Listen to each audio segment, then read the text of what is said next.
the hosts just talk a little, and then suddenly they play the intro riff, and then the actual episode starts. So I think that's what we should do. Can this be our talking a little bit? Yeah, that will be. That'd be funny. Yeah.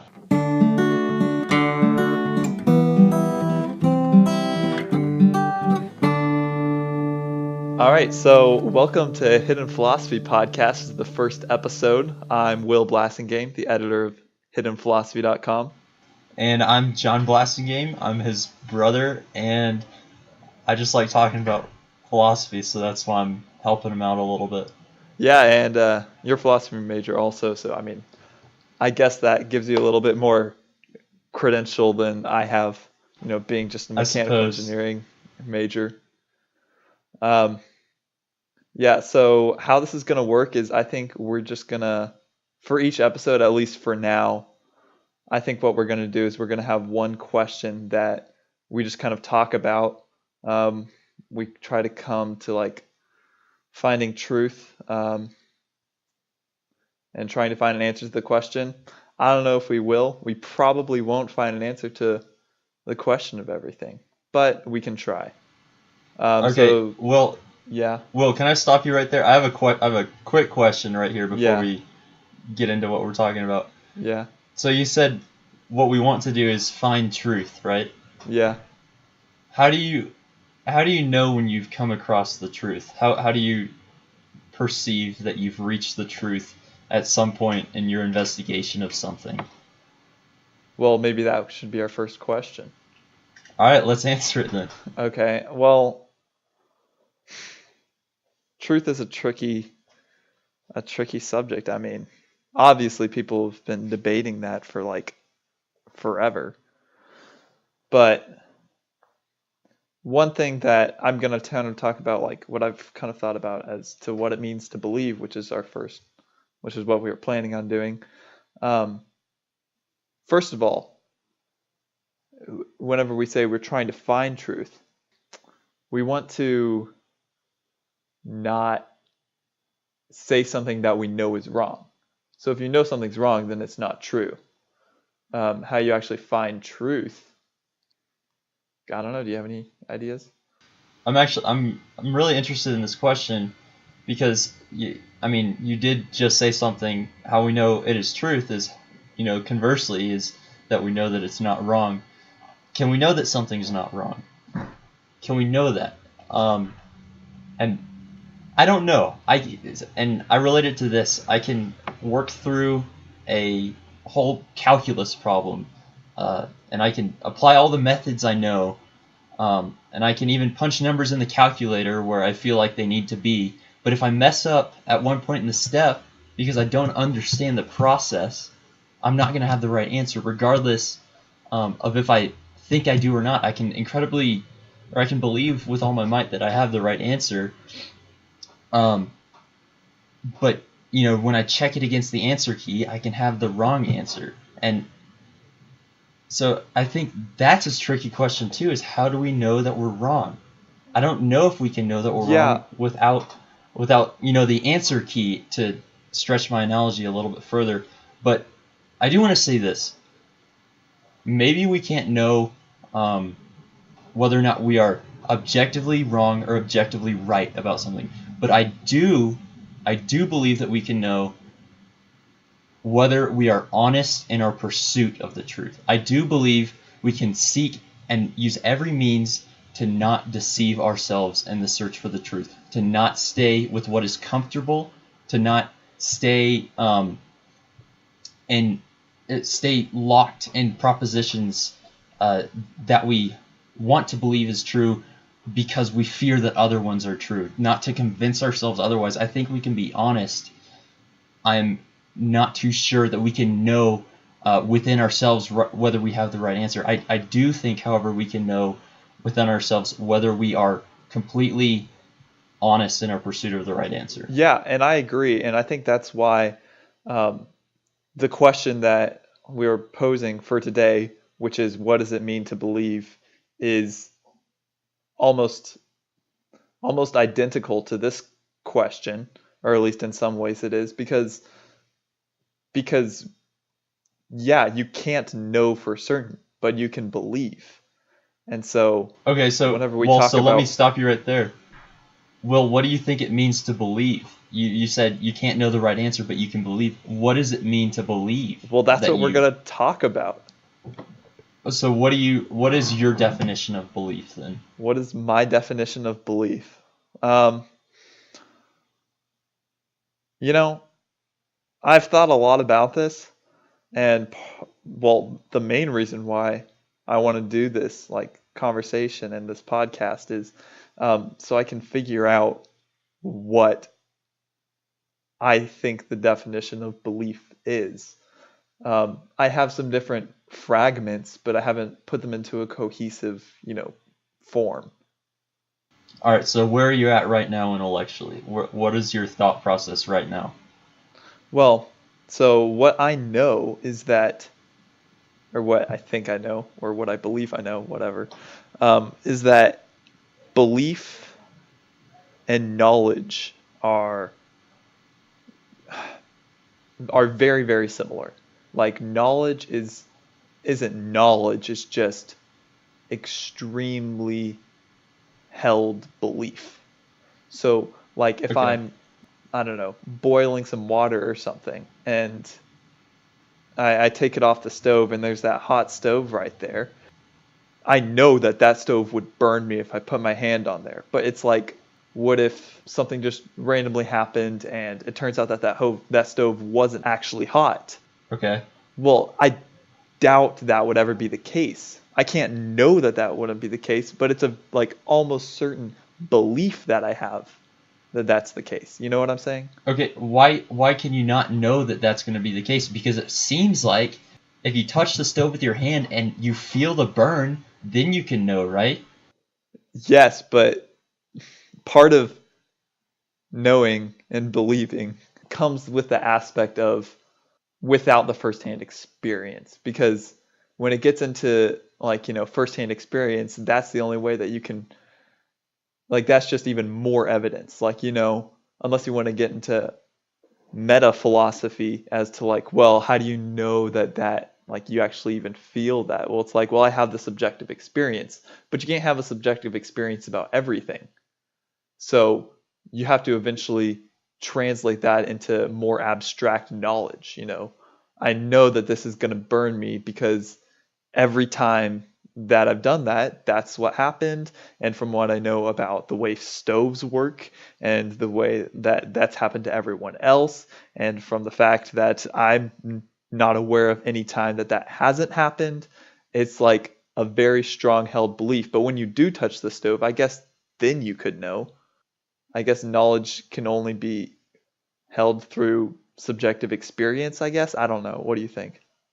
So it sounds like you've come to the conclusion that we can only know something that we've experienced. And I want to dissect this proposition a little bit because it's really interesting, and I think a lot of people think like this. We only know something because we've experienced this. On some level, you're onto something when you say that. In some level, I think there's a bit of truth there, and that I can know something experientially, right? I can know something through experience, but I do think there's other kinds of knowledge as well, and I relate it back to this. Will, you weren't alive when, let's say, the Revolutionary War in America was happening. You weren't alive in 1776. Can we say that we know that? I don't know. um, that's a whole different question. But let's just assume this definition of knowledge and say that we know that you weren't alive in 1776. But when I say, okay, the Revolutionary War happened in 1776, you're not going to question what I say because we have documents, we have pictures that people painted at the time that it was going on. We have, we have a bunch of historical evidence that would tell us this actually happened in 1776. We have the Declaration of Independence, but you weren't alive then to experience it, Yeah, and and you weren't alive to experience it. But here's what I'll say: a first-hand encounter with the American Revolution would give you a different kind of knowledge. So now not only do you have the historical knowledge because you were alive when the Declaration of Independence was written. Maybe you actually went and saw them sign it, if people saw that happen. Maybe you saw the Battle of Bunker Hill taking place. Maybe you were there when Paul Revere rode through the streets and said the Redcoats are coming.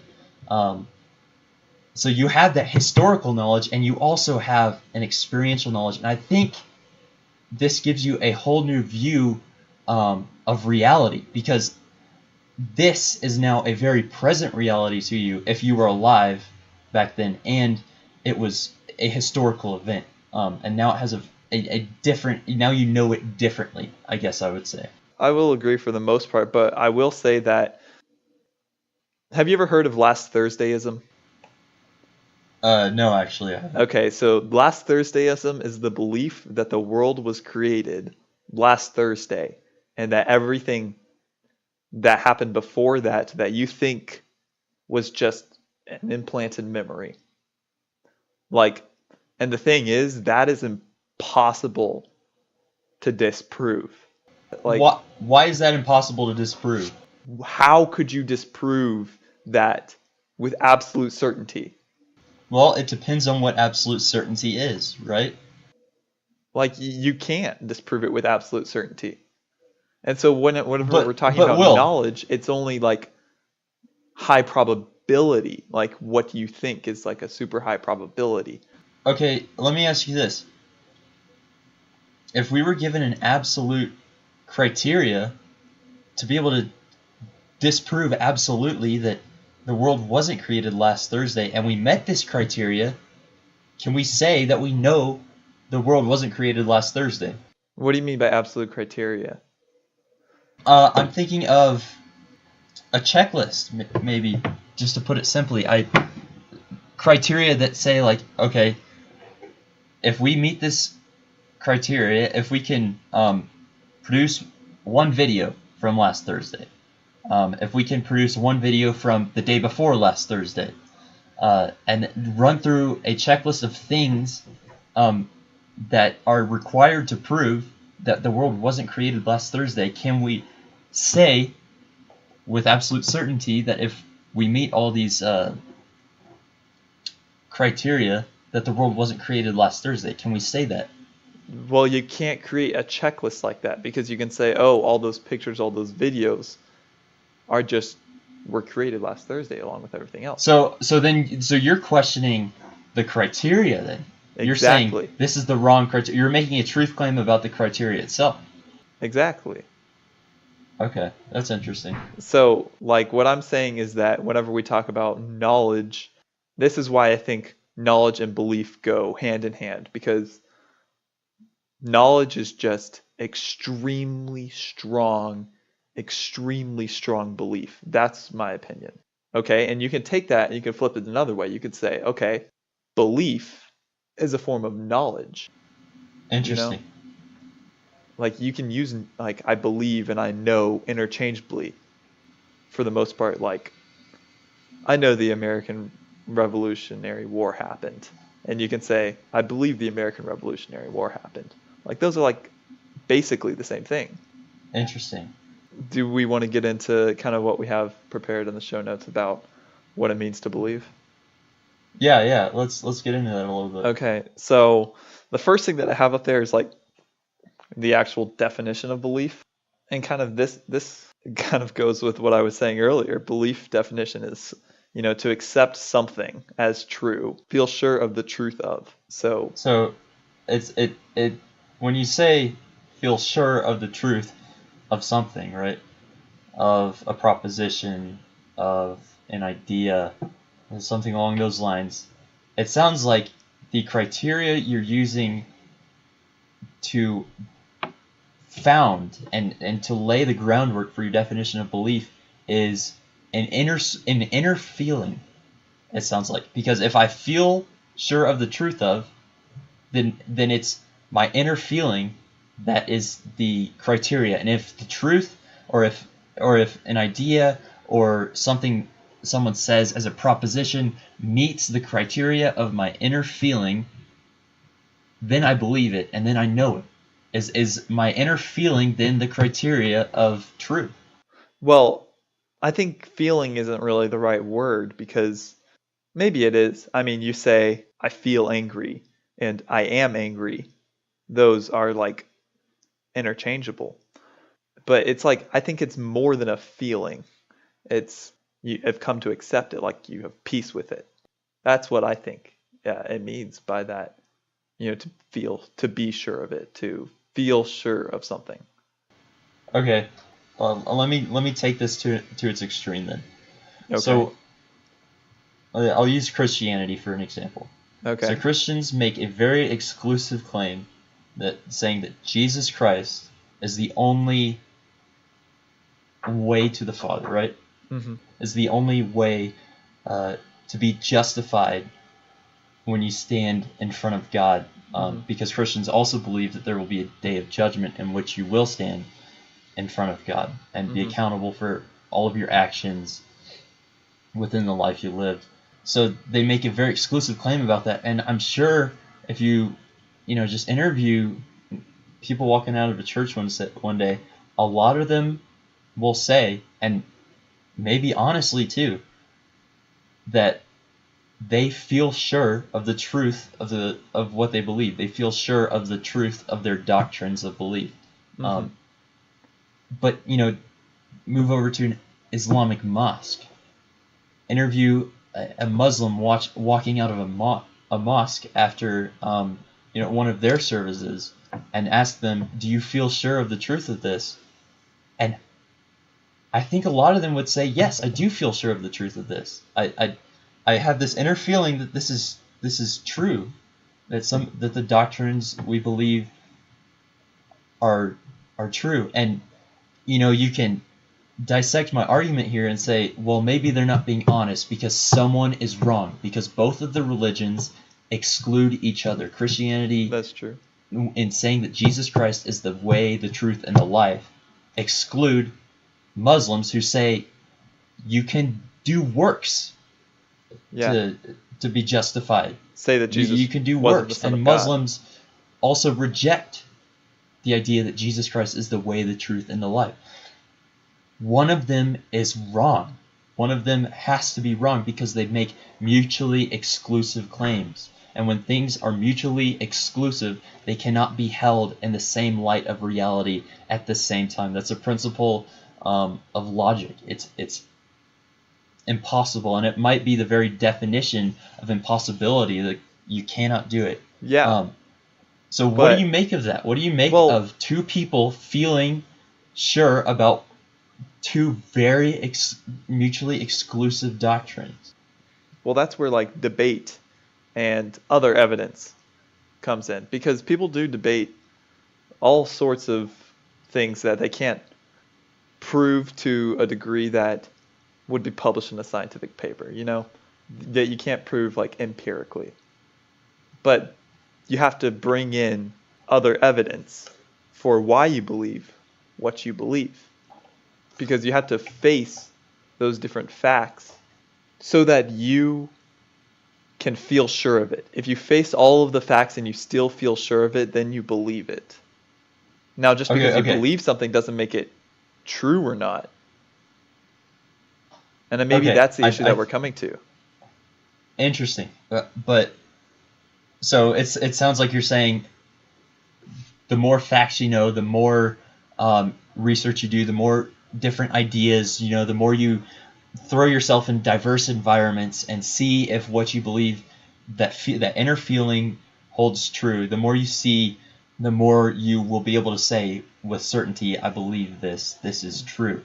Yeah, Um, and it part of sounds the like that's reason what you're saying. that is what I'm saying. And part of the reason why I'm saying that is it goes back to the belief and knowledge line. It's like, well, it's more and more certainty because I have I have explored this idea, I have explored that idea, weighing the evidence, I come back to my belief, or maybe I've had to change my belief, but I come back to my belief and it is confirmed even more. So that's just mounting more and more evidence for it, you know?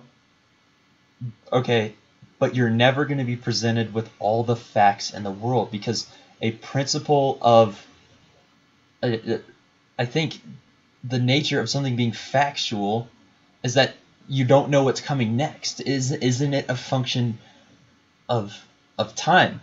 And that you will always be able to say, maybe there's something else I don't know that's out there. I don't know why you can always say maybe there's something else out there, but you never know that you know everything. Yeah, and Right? I agree. Which I think, well, one of the other issues that I was going to bring up in this question of what does it mean to believe is what's the difference between belief and faith? And okay, what do you think it is? Well, I don't know. What do you think? Okay, so I'll say this.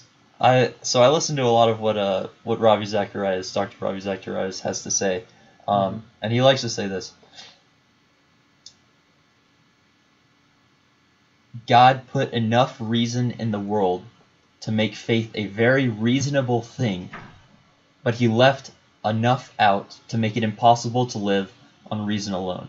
I'll say it again. God put enough reason in the world to make faith a very reasonable thing, but he left enough out to make it impossible to live on reason alone.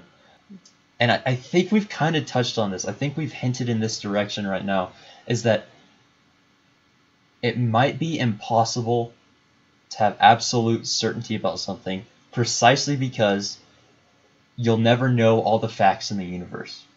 Yeah. I don't know that our finite minds can comprehend the infinite. We will never know all the facts in the universe, and maybe I can't even say that with absolute certainty, but that just proves my point, right? And I think everything we accept as true requires a little bit of trust. I think that's a principle for everything. I think it comes down to the basic laws of gravity, which most people think, or at least in my experience with conversing with people, most people think the laws of gravity are the most concrete truth you can have, because I've never flown and no one's ever flown outside of a plane, but no one's ever defied these laws of gravity. Can we know that the laws of gravity will absolutely hold for an eternity? I don't know. We don't know everything. I don't know if you can say with absolute certainty the laws of gravity will always be acting on us. They will always exist. I don't know if you can say that, but I think you can say, I trust that they do. Yeah, that's true. And I think you can feel sure of the truth of the truth of something because you can put your trust in something. And I think every single piece of knowledge requires trust. And I think, going back to your question, what's the difference between belief and faith? I don't know. I think faith holds that trust component, and belief might be a function of the facts. I pulled up the definition of faith. It says complete trust or confidence in someone or something.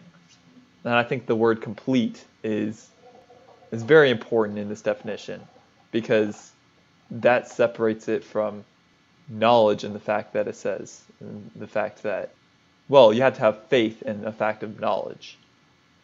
Okay. You have to have trust in the fact of knowledge. I think these are all very, very similar terms that we're just like coming around to. So I think kind of what we believe is that to know something, you have to have a strong belief in it.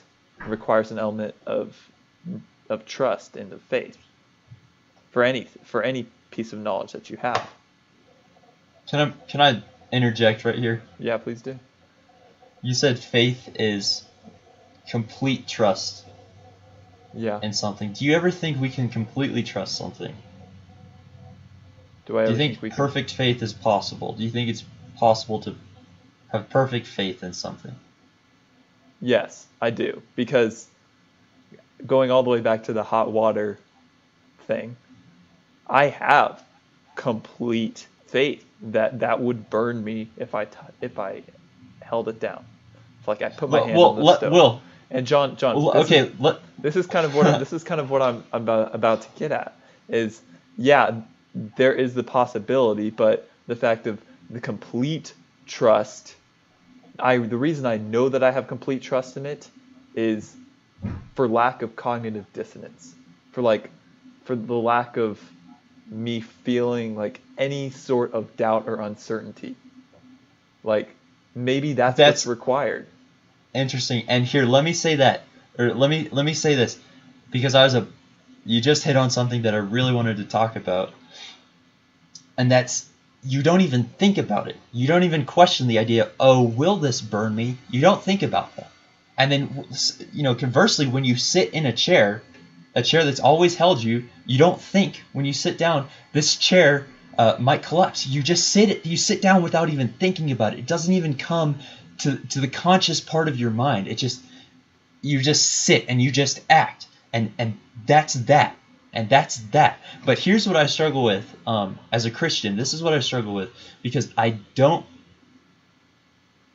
have this not thinking aspect to my faith in Jesus. I don't have this, questionless, doesn't even reach the conscious level of my mind faith in Jesus. No, I question a lot of things, and I don't feel, all the time like I believe. I don't have that, feeling sure of the truth of something all the time. So at times I feel like something is more true than something else, but man, it's really tough.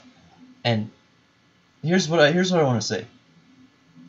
Paul talks about how Jesus is the author and perfecter of our faith. And so I think it's okay to not feel completely certain, because Jesus is perfecter. And the fact that we need a perfecter of our faith means that, right now, where we are right now, it's not perfect. But when our faith is the means by which we see, which I trust that one day it will be, and maybe not in this life, but one day, then I think it is perfect. And then I don't think we will have to think about it. I think we will just do like sitting in a chair without even having to think about it. And I think this is what Jesus is getting at when he talks about in the Sermon on the Mount, let not your right hand know what your left hand is doing. I think he's making a statement about faith itself, and I don't think he's saying ignorance. I think he's saying perfect faith means that you're going to sit in the chair without even thinking about it. It's not going to come to your conscious level of your mind, and that's because he has perfected it to that point within you. And I love that, and it's something I really, really want to believe, and it's something that I really want to be true. That kind of made me think of 1 Corinthians 13 whenever Paul's talking about, like, he says, for we know in part and we prophesy in part, but when completeness comes, what is in part disappears. When I was a child, I talked like a child, thought like a child, I reasoned like a child, but when I became a man, I put my childish ways behind me. For now we see only a reflection, as in a mirror. Then we shall see face to face. Now I know in part, then I shall know fully, even as I am fully known. We only see as in a mirror, like, and in this, like when he's talking about a mirror, it's like, just like some kind of dull, like bronze kind of thing. You can't really see like a perfectly clear reflection. You only see kind of murky, but you see something, and I think that's important. Right. Yeah, I do think that's important. Yeah. So maybe maybe maybe having faith isn't complete, not even thinking. Maybe it's no, I don't believe it's just not thinking about it and sitting down in the chair. I think what it is sitting in the chair. Because because you have more faith that the chair will hold you than you will fall if you sit down. See, I think that's how we come to have faith and I think it's one level through experience of, actually acting and seeing how God responds. And I think that's a way we come to have faith. But I don't see. I disagree in saying that's what faith is. I think I don't know. I think the action is essential to faith and it's a byproduct of faith, but I don't think the action itself is what faith is. I mean, not always. Like, we don't act just on, like, rational knowledge, beliefs, what we think will happen. I mean, we also act on emotion, like, that can, like, you can act like if you're really angry, you can, like, punch a wall, and, like, if you're thinking about it, you wouldn't have done that. Or you can just do, like, a habit, not think about it, not feel anything. You just kind of do it. But I think sometimes conscious faith produces action. Interesting. Yeah, Um, I think I need to think a little bit more about that. Hebrews 11:1 though, I think is we have to talk about. It says, "Now faith is the assurance of things hoped for, the conviction of things not seen." Yeah, I'll admit I've never understood this. I've never been able to wrap my mind around what this actually means. Well, okay. Well, let's try. If we're going to talk about the example of sitting down in a chair, faith is the assurance of things hoped for. Let's say you hope that when you sit down, the chair will hold you, and you have a feeling of assurance. You have assurance of that. Now that assurance is what the faith is. Okay. Now getting into the second half, the conviction of things not seen. Well, what's not seen in this case? The future's not seen. Okay. I think that's what it is. It's a real thing. It's the future, and you haven't seen it yet. But that conviction that you have that the chair will hold you is what faith is. Okay, That's so how I interpret what is conviction then? Is it a feeling? Is it just a and I don't mean feeling as an emotion, I guess. I mean a peace, right? I guess Yeah, that's the word I'm looking for. Is just a peace, right? I think so. Because now we have the words assurance and conviction to add to the definition of faith. We have to So figure out what those mean. what do you tell a Christian then who doesn't seem to have peace with the doctrines that the Bible presents, or who just hasn't experienced this inner peace within him? What do you say to someone like that? Yeah, I've when I was writing that article that I haven't posted because I've still been thinking about it a lot about what it means to believe, and I give the examples of kind of two different examples of cognitive dissonance and when to believe your doubts and when not to, the key thing that I say there is you have to articulate. And the articulation of it, the words that we use to articulate are prayers for assurance.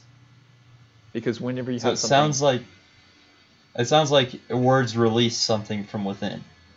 well, words are a handle that we use to shape and mold the chaos of this world into into order. Because when God created the world, Interesting. what did he use? Where He did used you? words. Where, that's incredibly interesting. Where did you get that idea? Where do you think? The Confessions by Augustine? No, Jordan Peterson. Oh, I see. Okay. Yeah, that's why I was telling you to listen to him because like it really does change your thinking about speech because like that's kind of how he became popular is this whole kind of controversy around free speech. Um, Yeah. and So so words then it sounds like are the handles by which we grasp reality. Is that what you said? I said it's the handles by which we grab chaos and convert it into order. Jesus in John 1 is referred to as the Word, and by Jesus and through Jesus, as it says, or like the world was created, and God spoke the world into existence. So there's something about the articulation of words. Now, if I want to get into the psychology of it, the the left hemisphere of your brain contains your speech area. I think it's called like the Wernicke, Wernicke's area. I don't remember. I saw psychology class was a while ago, but it's only in your left side of your brain, and you use that to speak, to articulate words. Now, your right hemisphere still has thought processes, but it can't create speech. And so instead, it has a creative expression. It expresses itself in Oh, dreams, in art, interesting. in emotion. You know what I'm talking about? And so Yeah, whenever you articulate, whenever you're able to like, it's also very important that um, you look with your eyes at what you see around you. You notice yourself. You're very conscious of yourself. You're conscious of your dreams. You're conscious of that so that you can know what your doubts are, so that you can then begin to articulate it in the form of prayer. interesting. That's really interesting. And I wonder if that's why um, so many people use writing as such a release, and journaling, and keeping a diary is such a Yeah, release, like is I because like words. yeah, like literally yesterday for me, I really needed some kind of like relief of all of my like thoughts and anxieties that I couldn't articulate. And you start writing, and thoughts come into your head and emotions, and you try to express those, and eventually you just kind of work out what you're getting at. And like words, like the reason I'm currently writing an article about why words are so powerful, and part of it is that through this conversation, you know, whenever we think, we start clarifying what we believe. To speak is to think. Well, at least for a lot of people. At least like not for Yeah, some people, they just kind of speak without thinking. But true speech, right. truth required is a form of thought. Um, Yeah. Now, like Jordan Peterson, as I've talked about, he likes to bring up this myth from Mesopotamia about um, like there's this ultimate chaos, like this big monster, Tiamat, and all like the Mesopotamian gods go out and they try to defeat it, but they can't and they get whooped.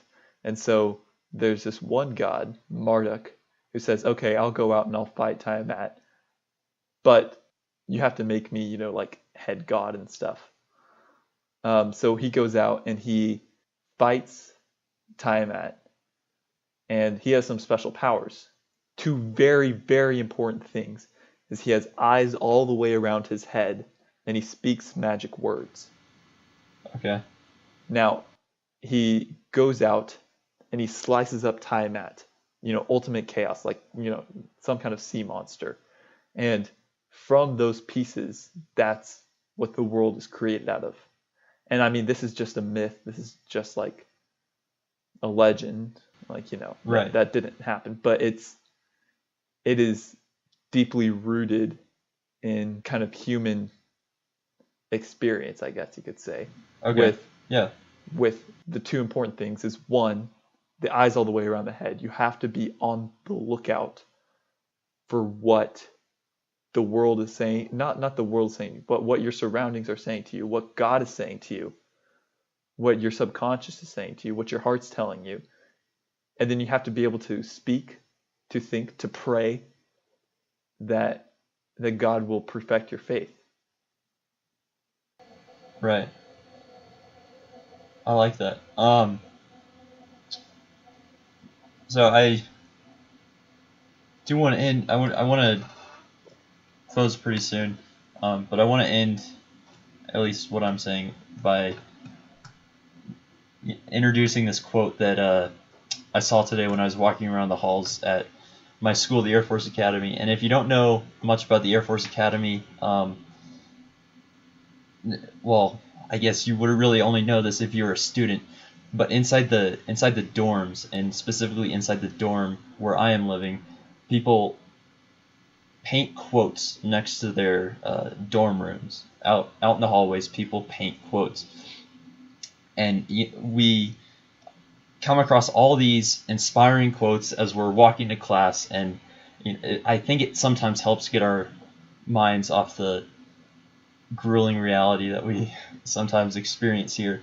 But as I was walking to run an errand today, I was walking through one of the hallways in my dorm facility, and I came across this quote written outside someone's door, and it says, "He is no fool who gives up what he cannot keep in order to gain what he can never lose." I'll say it again. He is no fool who gives up what he cannot keep in order to gain what he can never lose. And I think this maybe brings what we were talking about full circle, and that I mentioned at the very beginning of the show. Maybe we can't know something objectively, but we can at least be honest in our pursuit of truth. We can at least be honest in our pursuit of knowledge. We can at least seek to not deceive ourselves when we're seeking for the correct answer. And a lot of times we want to hold on to unrealities that we see, that we for some reason would like to believe. We want to hold on to things that are not real because they make us feel a lot more comfortable. But I want to say this. I think we're fools if we think we can actually keep these thoughts, keep these beliefs, and hold on to them in order to protect ourselves. I think we're fools if we believe we can hold on to them forever if they're false. Because I believe that in the end, truth prevails. I think that's always the case, is that truth prevails. And I want to reiterate the quote. We're not fools if we admit that we're scared to give up beliefs that provide us otherwise with comfort in order to seek the truth. I think that's precisely what it means to have courage, is to take heart and to face reality. And I really like this quote. He is no fool who gives up what he cannot keep in order to gain what he can never lose. Yeah. So, yeah. I don't know if you have any closing thoughts. I agree. Well, I just want to say that going to Matthew 28:19 and 20, it says, this is the Great Commission, therefore go and make disciples of all nations, baptizing them in the name of the Father, the Son, and the Holy Spirit, and teaching them to obey everything I've commanded you. And surely I am with you always to the end of the age. Jesus isn't telling us to hold on to what, to just stand around and feel comfortable. This pursuit is an active thing. I'm sure we'll talk about this later, but I keep thinking back of whenever God changed Jacob's name to Israel, which means he who wrestles with God and man and prevails. God blesses those who struggle with him and prevail. He gives them faith. So I don't know what everyone listening to this is going through, what thoughts that they may have, but just know that the struggle is what true faith emerges from, because God gives you that faith. Yeah. Well, I think that's a good stopping point. Thanks for listening. This is a podcast that's kind of an extension of hiddenphilosophy.com, where We kind of post articles about, well, about whatever, but mostly about philosophy. If you're interested for writing for hiddenphilosophy.com, you can visit the website, and there's a little section on that that'll give you instructions. As far as that, John, I'll see you. All right. See you Bye. later, Will. Bye. Bye.